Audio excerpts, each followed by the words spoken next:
चलिए शुरू करते हैं आज की प्रैक्टिस। मेरा नाम है सोनू और आप देख रहे हैं द मैथ जोन। तो आज हम करेंगे एसएससी जीडी के 20 क्वेश्चंस मैथ के। जब तक एग्जाम चल रहे हैं एसएससी जीडी के तब तक, और उसी टाइप के क्वेश्चन देंगे जैसे एग्जाम में आ रहे हैं। चलिए स्टार्ट करते हैं बिना कोई टाइम वेस्ट किए। ये रहा आपके सामने पहला question. What is the value of solution करना है हमें। सोल्यूशन कैसे करना है ये देखो। हम ऐसे भी कर सकते हैं सोल्यूशन की 5 × 4 20, 20 + 1 21/4। इन सबको ऐसे पूरा पूरा अलग अलग करके और फिर सोल्व करें, या फिर हम सीधा सीधा सोल्व कर सकते हैं जिससे टाइम बच जाए। 6 और 5 11, 7 में 60 गया 1। ये दोनों देखो, इसकी वैल्यू 1/4 1/2 3/4, इसकी वैल्यू डिवाइड जाएगी, हाफ घटेगा तो बचेगा एक। एक ये दोनों काट देंगे और बचेगा सिर्फ 6 और 5 11। ठीक है। ये थोड़ी आप थोड़ा सा ऊपर नीचे कर सकते हैं कि जल्दी टाइम हो, वरना लिखने पर तो टाइम वेस्ट ही होगा और कुछ नहीं। Pankaj purchase a watch for at 800. He sells the watch at a discount of 20% and earns a profit of 20%.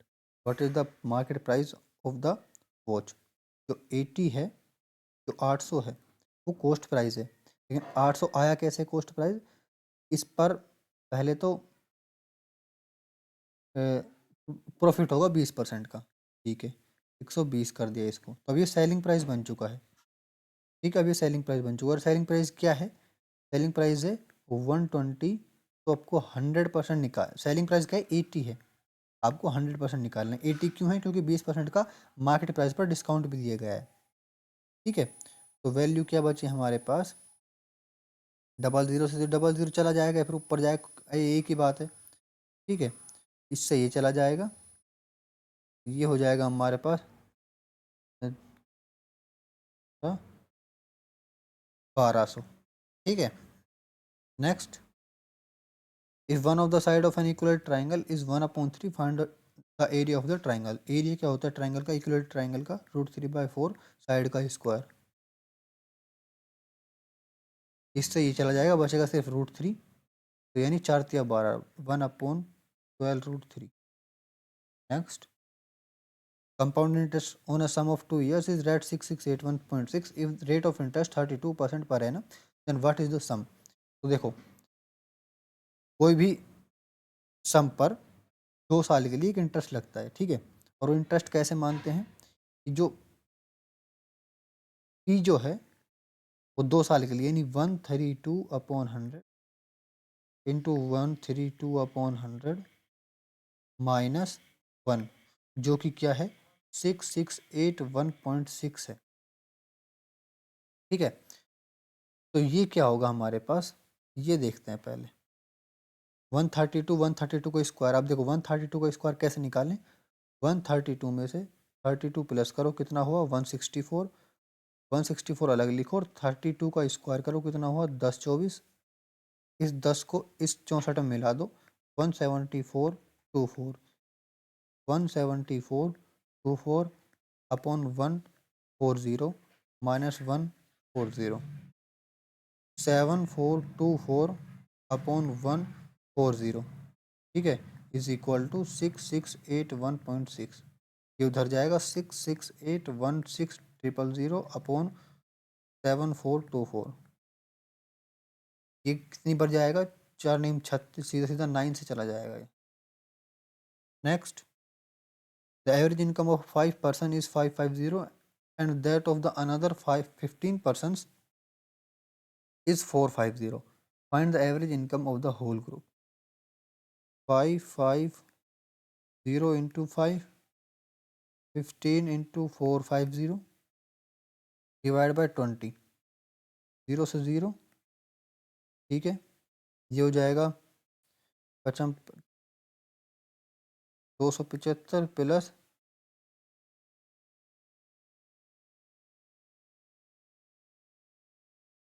675, 950/2 475। Else income is 125% M's income and else expenditure is 120% of M's expenditure. If else income is 180% of M's expenditure, then what is the respect ratio of else saving and M saving? इसने ये उल्टा पुल्टा कर दिया। देखते हैं कैसे करते हैं इसको। मान लेते हैं कि एम्स एम्स जो इनकम है उसको मान लेते हैं हम आई, एम्स इनकम को। और एम्स एक्सपेंडिचर को मान लेते हैं हम ई। तो जो एल्स इनकम जो है वो 1.25 है एम्स इनकम के, और जो एल्स एक्सपेंडिचर है वो 1.2 है एम्स एक्सपेंडिचर के। ठीक है, और सेम यहीं पर क्या हुआ कि जो एल्स इनकम है वो है 1.8 ई एम्स एक्सपेंडिचर के। तो यहाँ पर ये दोनों सेम हो गए, देखो ये वाला और ये वाला ना। तो यहाँ पर बस एक यही है जो आंसर देगा। अब ये एल तो सेम है तो ये दोनों सेम होने चाहिए, यानी 1.2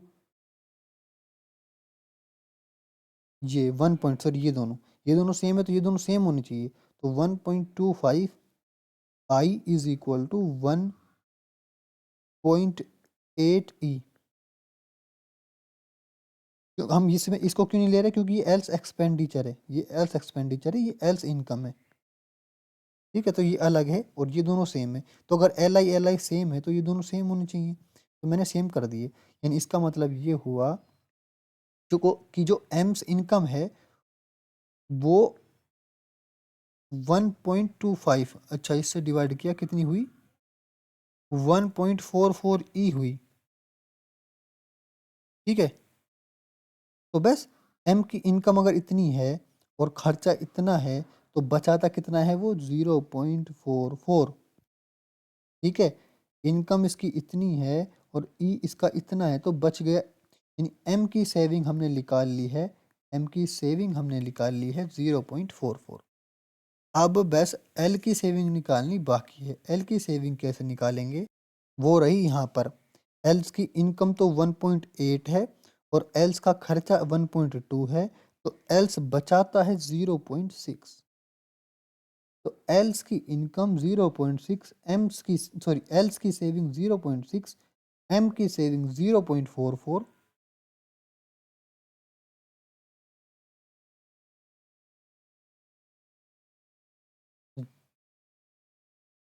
तो बस इसको हटाओ यहाँ से, इसको हटाओ यहाँ से, 0 लगाओ 6 के बाद, और ये वैल्यू है हमारे पास 15/11। Next, if product of two numbers is 108 and the HCF between them is 3। ठीक है, what is the LCM of the two number. अब ये लिखने की क्या जरूरत है इसमें बताओ। 108 डिवाइड बाय 3, ये हो जाएगा 3 3 9 और 3 3 6 18, यानी 36। इसमें लिखने की जरूरत ही नहीं थी पहली बात हमें। Next, average of three numbers is 23, first number is 5 less than the average of the other two, third number is 13 more than the average of other two, what is the difference between first and third number. जो भी कुछ कह रहा हो लिख दो, solve कर दो। कैसे कि टोटल नंबर हमारे पास इतने हैं कि 3 3 9 यानी 69। अब 69 तो है हमारे पास टोटल। एक मिनट इसको मैं हटा देता हूँ। 69 तो हो गए हमारे पास टोटल। ठीक है, और क्या है कि first number is 5 less than the average of other two, तो लास्ट के दो नंबर पर यानी 5 लेस, तो 2x इज इक्वल टू 5 कम कर दो उसमें से, क्योंकि लास्ट के दो नंबर 2x मान लेते हैं। Third number is 13 more than the average of other two. ठीक है, what is the difference between first and third. यानी देखो A plus B sorry A+5 is equal to B+C/2। A+5 is equal to B+C/2। ये pen थोड़ा सा ऐसे ही चल रहा है, इसके लिए सॉरी। ठीक है, और थर्ड नंबर यानी जो C है वो -13 करेंगे is equal to the average of other two, यानी A+B/2। ठीक है, और A+B+C जो है वो हमारे पास पता ही कितना है 69। तो बस इन तीन इक्वेशन से हम निकाल लेंगे A-C की value. What is the difference between first and third, A-C की वैल्यू। ठीक है, ए की वैल्यू हम B+C को लिख सकते हैं हम 2A, तो ए की वैल्यू निकल जाएगी। देखो B+C को लिख सकते हैं 2A+10, तो 2A+10 यानी 3A इज इक्वल टू 59, और ये हो जाएगा हमारे पास 59/3, ठीक है। और अब सी की वैल्यू निकालनी बाकी है, तो a प्लस बी को लिख सकते हैं 2c माइनस 26, तो सी की वैल्यू आई हमारे पास 95/3। बस ये हो जाएगा हमारा 36/12, simple. Next, two trains are moving in the same direction at the speed of 73 kilometre per hour and 123 kilometre per hour. The time taken by faster train to cross a man sitting in the slower train is 27 seconds. What will be the length of the faster train? दो train है जो एक direction भाग रही है, अगर एक direction भागेंगी तो उनका स्पीड का माइनस होगा, उनका स्पीड का माइनस होगा, तो उनकी स्पीड बची हमारे पास 50 किलोमीटर पर आवर। अगर 50 किलोमीटर पर आवर इसकी स्पीड बची, दोनों ट्रेन एक ही डायरेक्शन भाग रही हैं, ठीक है।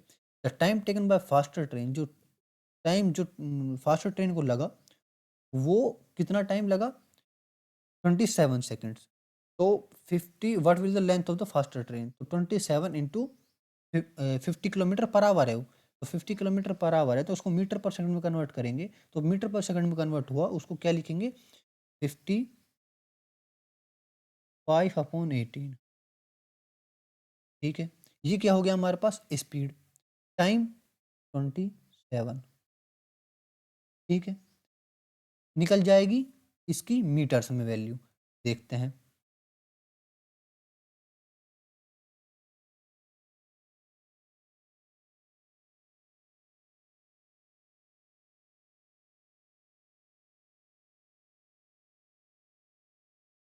तीन सौ 75।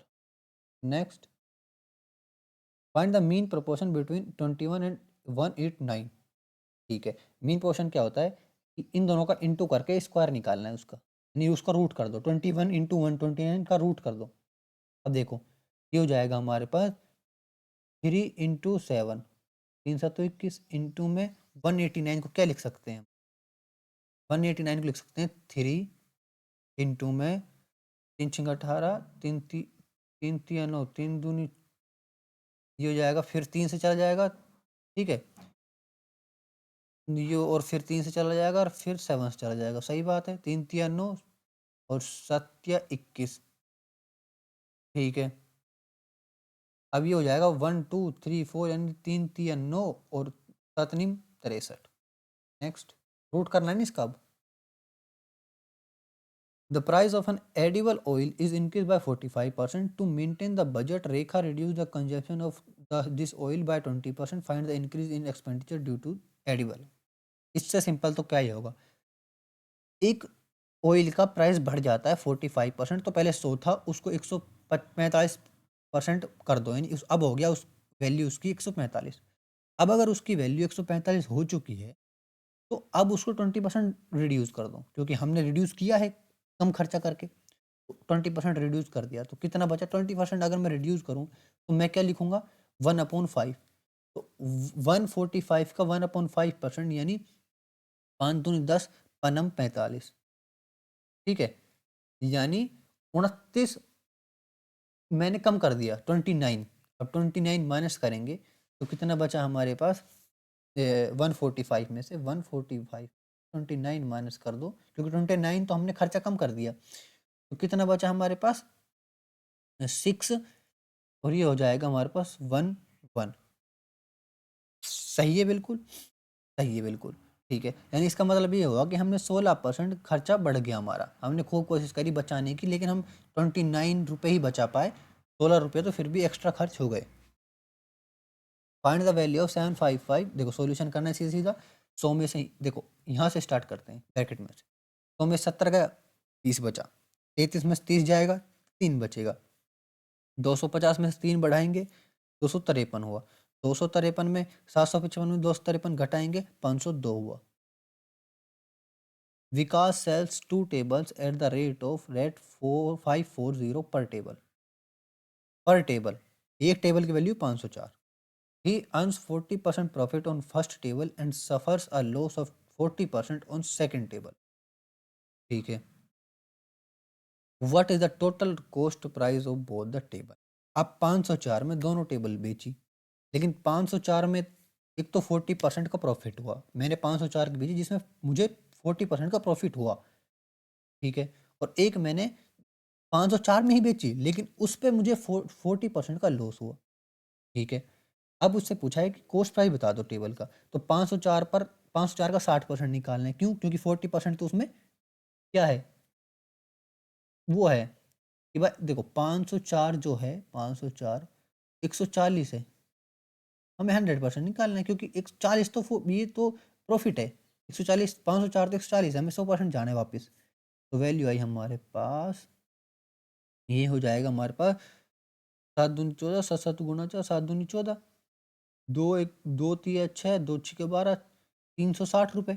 पहले टेबल के कॉस्ट प्राइस 360, अब दूसरे टेबल की ज़्यादा है, क्यों? क्योंकि तो 504 में लॉस हुआ है, तो 504 जो है वो 60% है, हमें फिर से 100% निकालना है, क्योंकि 40% का तो हमें लॉस हुआ था। तो ये से ज़ीरो गया, ये हो जाएगा हमारा 6 8 48 और 6 चौके 24, 840 840, 840 प्लस 360, ये हो जाएगा हमारे पास 800 और 400 1200।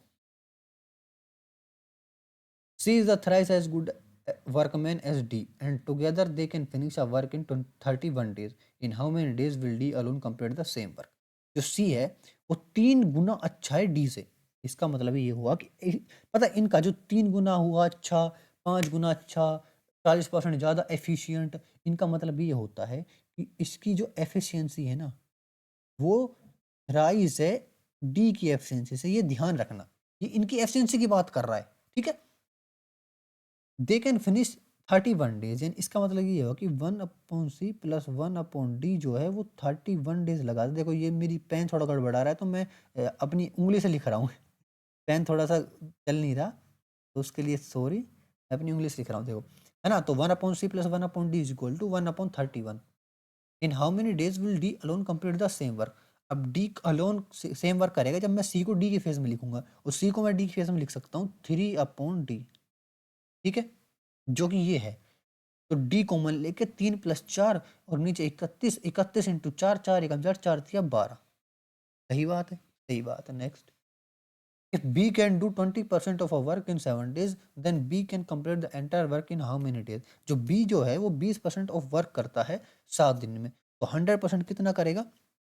7 पंजू 35, 5 दिन में, 35 दिन में। सही बात है। अब जो है ये तो बहुत आसान हो गया, लो इसने तो यही पूछा है। Next, if the selling price of a bottle is at 408 and loss percentage is 32%, then what is the cost price of a bottle? मैं 408 में कोई चीज़ बेचता हूँ, लेकिन मुझे 32% का लॉस होता है, यानी जो 408 है वो 68% है हमारा। सही बात है। 408 जो 408 है वो 68 है, हमें कॉस्ट प्राइस 100% निकाल, देखते हैं क्या होगा 100%। 6 68 7 7 हम 7 7 दून 14, 7 21, 7 28, 7 35, 7 पंचू 35, ठीक है, ये भी ठीक है, डायरेक्ट 6 से कट जाएगा ये। Next, Mary borrow 3000 from a friend at simple interest 6%, if she repays the loan after 1.5 years, find the total interest pay. 1.5 साल का सिंपल इंटरेस्ट निकालना है सीधा सीधा, तो 1.5 इंटू 6 कितना होगा हमारे पास? 15 छिक्की 90, 9%, ठीक है। अब 9% किसका? 3,000 रुपये का। 3,000 रुपये का 9% होता है हमारा 9×3 = 27, 270 रुपये। The selling price of an article is at 3410, if discount of 45% is given, then what will the market price of the article? हमने किसको बेचा? 3410 रुपये को बेचा, जिसमें 45% का डिस्काउंट देकर बेचा। तो इसका मतलब ये होगा कि जो 3410 है वो 55% है, हमें 100% की वैल्यू निकालनी है। तो ये हो जाएगा हमारे पास 3410/11 इंटू में 20, 11 तिया 33, 11 एकम 11, 3 3 दूनी 6, 62, तो 600, 0 1 और 0 लगा। सही बात है, सही बात। Next, what is the value of, solution करते हैं। देखो ब्रैकेट को सोल्व करो, बोर्ड मास के रूल के हिसाब से। 28 + 2 30, 3 चौके 12, 120। ठीक है, 120 में प्लस करो 172, 172 में माइनस करो ये 17 into 4, 104। Next, X ratio Y 1:5 है, तो X ratio X plus Y क्या होगा? तो एक्स क्या है हमारे पास 1, एक्स प्लस वाई क्या है 6। Thank you.